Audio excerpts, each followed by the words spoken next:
Vamos iniciar com a oração. Eu peço a todos que pensem em Deus, aqueles que se sentirem à vontade, fechem os olhos. Imagine um local bem tranquilo, bem sereno, de preferência aquele contato com a natureza, onde a gente ouve os pássaros, os insetos, a brisa. E a gente diz assim: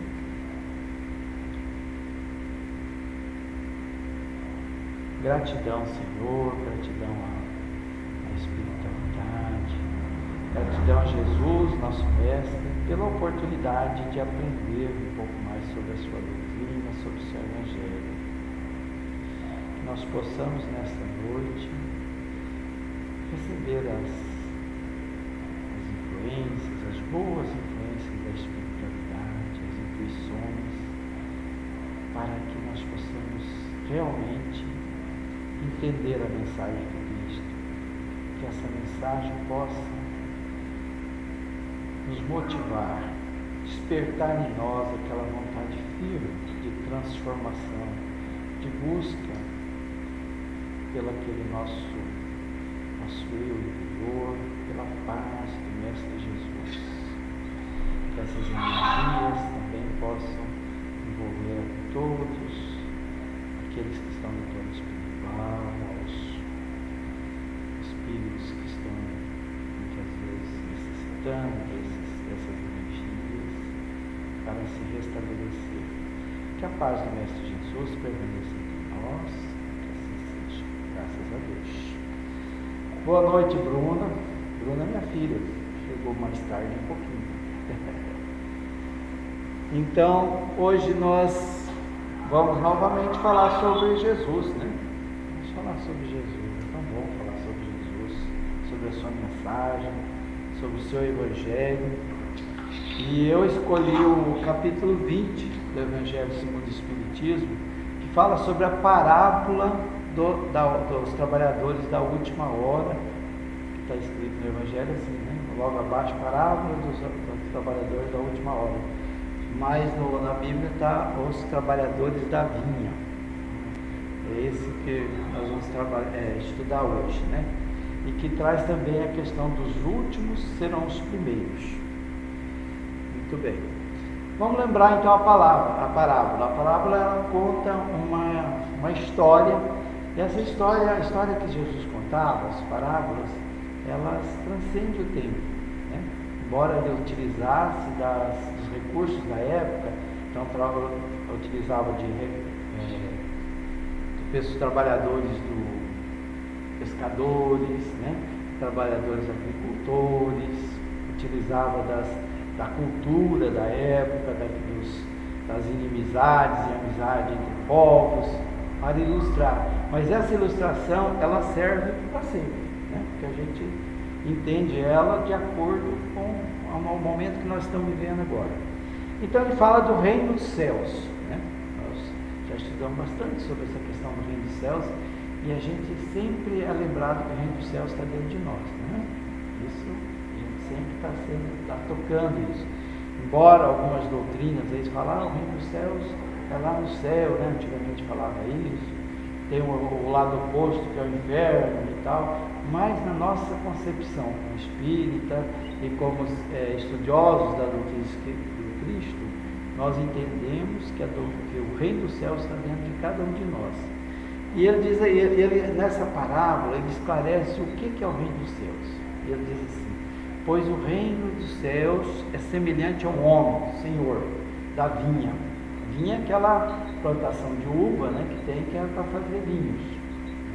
Então, chegou a época da colheita e esse senhor, ele precisava de trabalhadores. O senhor, só para ilustrar, é Deus, nosso Pai. É a representação da parábola. E os trabalhadores somos todos nós. Toda a humanidade. Então ele saiu de madrugada e foi buscar trabalhadores. E chegou na praça. Na praça, esses trabalhadores ficavam ali aguardando ser chamado para o trabalho, né? Hoje ainda existe essa questão dos trabalhadores esperar em determinados locais, aguardando ser chamado para o trabalho. E esse senhor foi lá então chamar essas pessoas para o trabalho na vinha. Muito bem.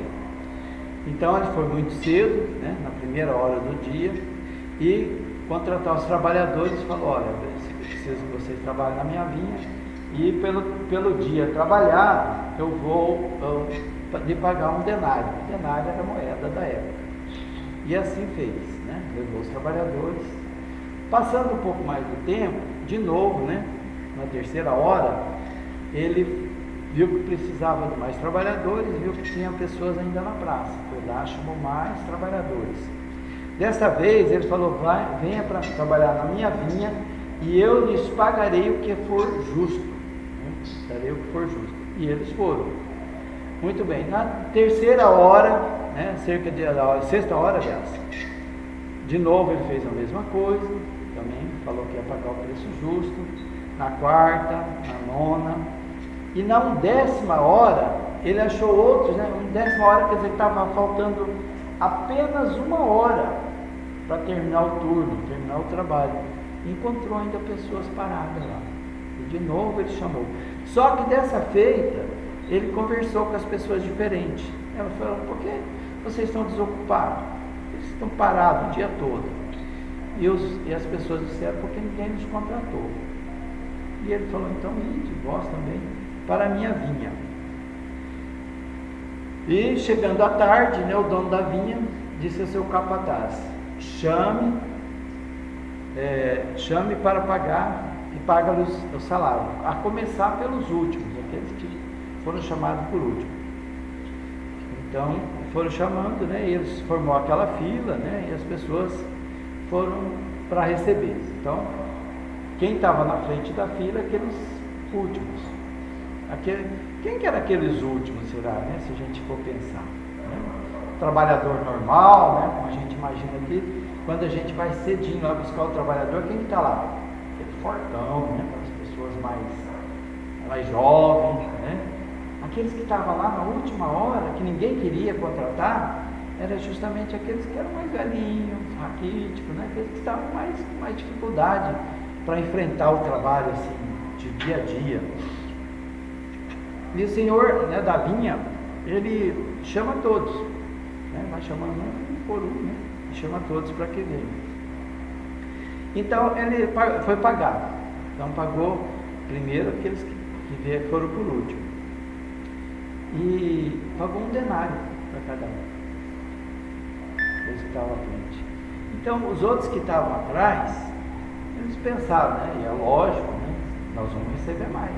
Afinal, nós ficamos mais tempo, então ele vai pagar, nós vamos receber um pouco mais que aqueles que estão aí na frente de um denário. E qual não foi a surpresa deles, que foram pagos um denário também, para aqueles demais. Então eles começaram a murmurar. E o senhor da vinha, ele agrada, né, diz aqui o texto, né, de todos que estão ali. Todos que estão ali é importante para o senhor da vinha. Então, quando pagou do último, né, e aquelas pessoas começaram a reclamar, né, primeiro eles reclamaram porque estavam na fila, né, chegaram primeiro, trabalharam o dia inteiro, queria receber logo e ir embora, né, por que deixou para pagar eles por último, né, e ficaram reclamando. Enquanto aquelas pessoas que não eram tão qualificadas assim, né, velhinhos, raquíticos, estavam lá na frente, né, deu preferência a eles, né. E a gente imagina assim, né, nós falamos no começo da parábola que esses trabalhadores somos todos nós, é a humanidade. A humanidade não é composta de várias faixas de pessoas. Então consideremos assim, os fraquinhos na frente e os ricos poderosos lá atrás, né, aqueles poderosos, né, que achava, consideremos então a nossa sociedade como um todo, são as variações da nossa sociedade. Então quando eles começam a receber, e tem a surpresa, né, de ver que eles receberam só os fraquinhos da frente, aliás, né, os últimos a ser chamados, receberam um denário, eles então ficaram na expectativa de receber mais e não receberam. E vai pagando todos um denário. Quando chegou os últimos, né, eles acharam ruim, eles murmuraram, diz o texto, né? Murmuraram contra o Senhor, dizendo: olha, estes últimos trabalharam 1 hora, e tu os trataste como a nós. Essa partezinha é muito importante. Tu o trataste como a nós, sofredores do peso do dia e do calor. Qual que era o problema ali para eles? Tu o trataste como nós. Você igualou. Como assim? Eu sou poderoso, eu sou rico, eu sou forte. Como é que você me iguala com essas pessoas? Não tem sentido isso, né? Então o problema até não era tanto o pagamento. O problema maior é ser igualado, é ser considerado, né? Aí veja a beleza, né, dessa parábola, quando Jesus mostra que Deus, nosso Pai, nos considera todos de igual maneira. Todos. Mas eles acreditam, não aceitaram isso, né? E hoje nós não aceitamos, né? Nós vemos na sociedade, né? Eu me vejo melhor que o outro, né? Pior que o outro, e assim, né? Todos nós temos essa classificação, né? A gente já julga fala assim, não, aquele lá tem esse problema, esse tem esse outro, né? Não só os problemas morais, mas até a questão de casta, né? De riqueza, de cor de pele, tudo a gente acha que tem diferença. Então o problema deles era saber que todos valiam igual. Todos valiam o quê? Um denário. Tanto aquele maior quanto aquele menor, todos aos olhos do Senhor, todos valiam igual, né? Então eles não se conformavam com aquilo. Então a gente pode também entender que esses primeiros eram aquelas pessoas o quê? Gananciosas, egoístas, né? Na nossa sociedade nós não temos também isso, né? E se a gente pensar em gananciosos e egoístas, talvez um pouquinho disso aí a gente tenha, muito, né? Dependendo de cada um de nós, e que acha que vale mais que os outros, que não aceita ser comparado, não aceita ser igualado. E quando eles reclamaram, então o Senhor falou: companheiro, algumas traduções dizem amigo, né? Tratar até como amigo, companheiro também é amigo, né? Que compartilha o pão. Não te faço injustiça. Não contrataste comigo um denário? Não foi combinado? Contrato lá no início? Um denário. Toma o que é teu e vai, retira-te. É isso que nós combinamos, né? Não estou te causando nenhum prejuízo, não estou faltando com a minha palavra. Eu quero dar a este último tanto quanto a ti. Ou não é lícito fazer aos meus bens o que eu quero. Ao teu olho é mal. Quando a gente fala assim, o teu olho é mal porque eu sou bom. Assim os últimos serão os primeiros e os primeiros últimos. Mateus capítulo 20, versículos 1 a 16. E no Evangelho recomenda também que vejam a parábola dos festinhos de bodas, né? Aqueles também que são chamados, muitos são chamados de poucos escolhidos. Muito bem. Quando ele fala assim, o teu olho é mau porque o meu é bom, a gente fica imaginando, né? O que tem aqui? O que quer dizer isso aí, né? O teu olho grande, né? Você já ouviu essa expressão, olho grande? Aquelas pessoas que estão sempre querendo mais, né, do que merece. E ele colocou ali que o mais poderoso da terra vale um denário. O rei, a rainha, o serviçal deste homem, do rei e da rainha, também vale um denário, né? Todos nós aqui valemos um denário para Deus. O catador de latinha, ou aquele que trabalha lá nos escritórios, todos valem o quê? Denário. Para o Senhor, né, para Deus, para o nosso Pai, né, que Jesus, né, colocava assim Deus como nosso Pai, ninguém vale mais do que o outro. Então a gente tem que reforçar assim, até na questão política, né? Sabe aquele político torço o nariz assim, não gosto, vai me enganar. É aquele que eu gosto também.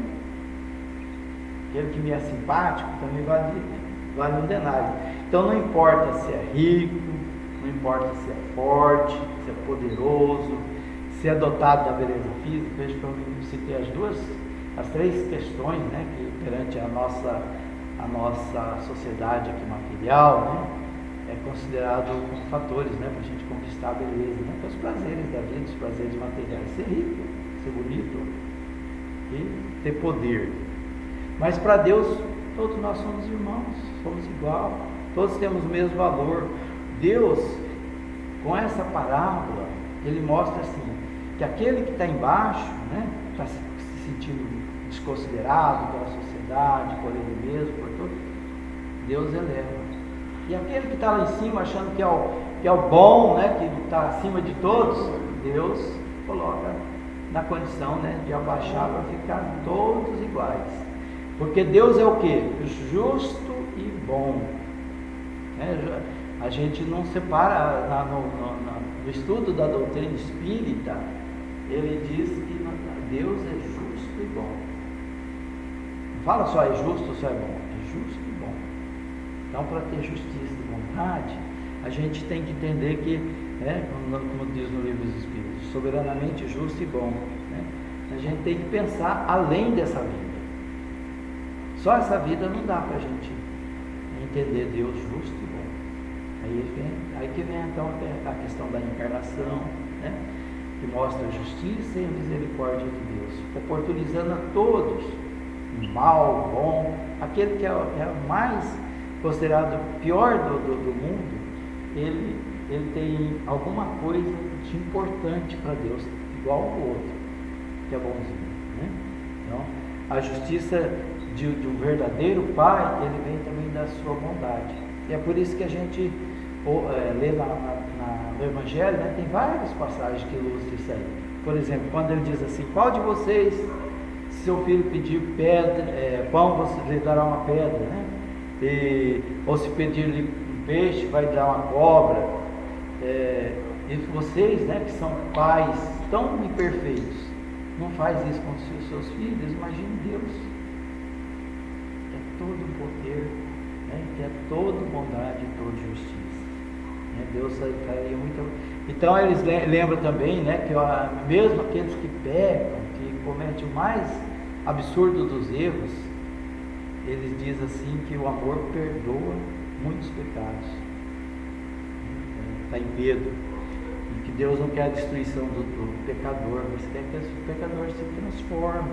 E todos nós somos pecadores. E Jesus, Deus nos convida, né? O Senhor nos convida o tempo todo para trabalhar na sua vida. Né? Um convite sutil aqui e ali, né? Que a gente recebe, só que a gente às vezes não tem a boa vontade de perceber, de ouvir a voz de Deus, de entender o seu chamado. Né? Então, aqueles que estavam lá, foram os últimos a ser chamados, eles estavam aguardando o trabalho. E eles não eram preguiçosos, né? Eles estavam ali aguardando, né, o trabalho. A hora que surgiu o trabalho, eles foram.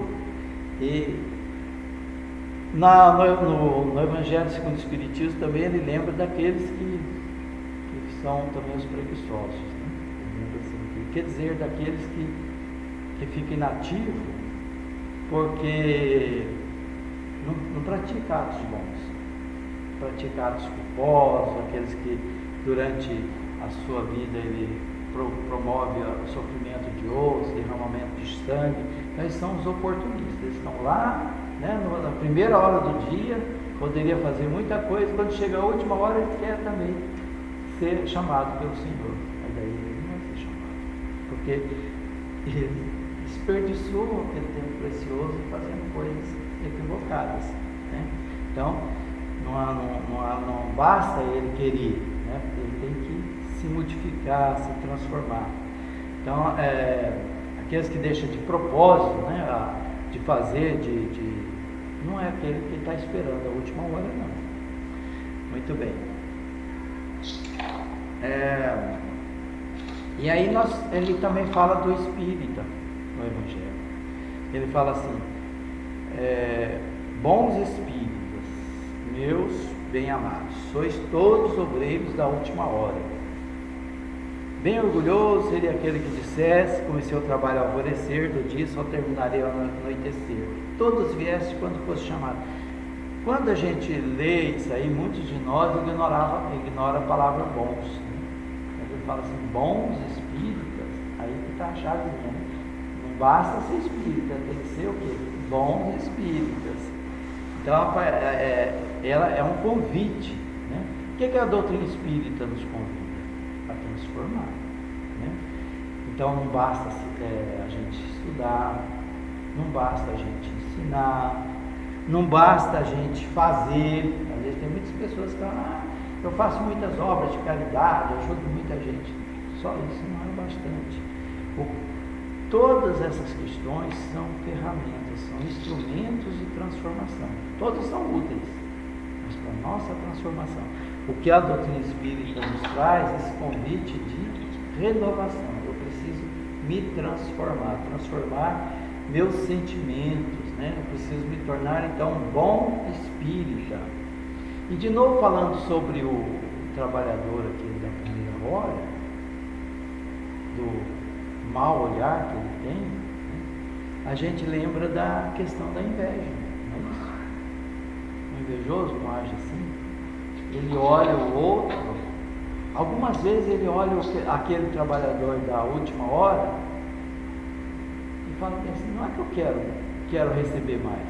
Tem alguns que são assim, eu quero que ele receba menos. Não é? O invejoso, às vezes, ele trabalha assim.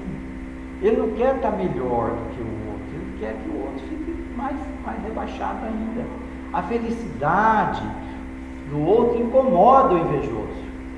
Ele se incomoda, ele quer que o outro seja menor. Né? Não tem casos assim? Né? Às vezes a pessoa, por exemplo, até ela tem condições melhor do que o outro. Ele tem condições financeiras melhor, né? Poder, tem aquela questão da beleza, né? Aquele chefe chato do trabalho, às vezes, aquele patrão chato, né? Que parece que é uma pessoa o tempo todo de mal com a vida, e o empregado ali, né? Não tem grandes posses, não tem até, nem foi assim contemplado com a beleza, nem poder, porque ele é empregado. Mas ele está ali feliz da vida. O que acontece com o invejoso? Incomoda. A felicidade do outro incomoda. Tem a historinha que ilustra isso aí, que é do vagalume e a serpente. A serpente, coitada da serpente, né? Ela é sempre olhada muito mal, até na Bíblia, né? na criação, a serpente é tida como demônio, né? que corrompe, Muito bem. Mas vamos à cobra e o vagalume. A cobra perseguiu o vagalume. Perseguiu o vagalume o tempo todo, querendo pegar o vagalume, fugia daqui, fugia dali. Até que o vagalume se cansou e falou, mas não é possível isso, né? Nessa época, a cobra e o vagalume falavam e pensavam. E o vagalume falou assim, dona cobra, como é que é isso? Eu não faço parte da tua cadeia alimentar. Né? Você não tem nada a ver com a questão de ser predador meu ou de você. Por que você me persegue? O que acontece? A cobra falou, você brilha. Né? O brilho incomoda. A felicidade do outro incomoda aquele que está classificado aqui nos primeiros funcionários. Ele fica incomodado, ele não gosta que o outro fique bem. Né? Ele pode até ter condições melhores de ficar melhor que o outro, mas ele não se conforma, ele não aceita isso. Né? Então essa a ilustração que nós temos para hoje. Eu espero que essa nossa reflexão nos leve a pensar sobre os nossos próprios problemas. Que esses vícios morais que são citados no Evangelho, eles são citados para nós. Ou você acha que eu não tenho inveja dentro de mim, egoísmo, orgulho, ciúmes, tudo sangue nós temos. Alguns mais, outros menos, alguns disfarçado, outros ostensivo, mas todos nós temos. E esse chamamento é justamente para que a gente, de alguma maneira, com essas ferramentas que nos são apresentadas, né, de estudar, de servir, de auxiliar, nós buscar dentro de nós o que eu preciso acertar para ser feliz. Esse é o nosso objetivo, né? Porque o invejoso, não tenha dúvida, ele não vive bem. Porque se imagine, a alegria do outro incomoda ele o tempo todo, mas ele pode estar bem? Ele está sempre mal. Então, todos esses vícios morais, eles trazem em si a própria punição. Não é Deus que castiga, não, nós mesmos. Nós ficamos incomodados, né? Quem tem inveja está sempre triste, sempre incomodado, com raiva, né? Querendo que o outro se dê mal. Quem tem egoísmo, que é tudo para si, ele nunca vai ter, né? Está sempre preocupado com isso. O que oprime o outro também, né? Que está sempre inseguro. Enfim, ciumento, né? Ciumento é uma pessoa extremamente insegura. Ele acha que vai estar sempre, o outro vai estar sempre traindo ele. Não vive bem. Então, até para o nosso próprio bem, nós precisamos estudar nós mesmos, estudar o que eu preciso acertar dentro de mim para melhorar a minha qualidade de vida, né? Avançar, me transformar, me modificar. Então é esse o convite que essa parábola traz. E só para encerrar, nós lembramos também que essas parábolas, elas têm várias visões, várias interpretações, de acordo com a visão de cada um, né? Sempre traz um ensinamento em si. Então, por isso que a parábola é muito interessante. Você vê um psicólogo que analisa uma parábola, ele tem uma visão, vem um economista, ele tem outra visão, e as duas são certas. E as duas levam à reflexão de transformação, de mudança que nós precisamos buscar dentro de nós. Então, gratidão a todos, que a paz do Mestre Jesus permaneça entre nós. O Sr. Maurício vai se encaminhar aqui por base presencial, né, as pessoas que estão aqui, e nós, com os demais que permanecem aqui online,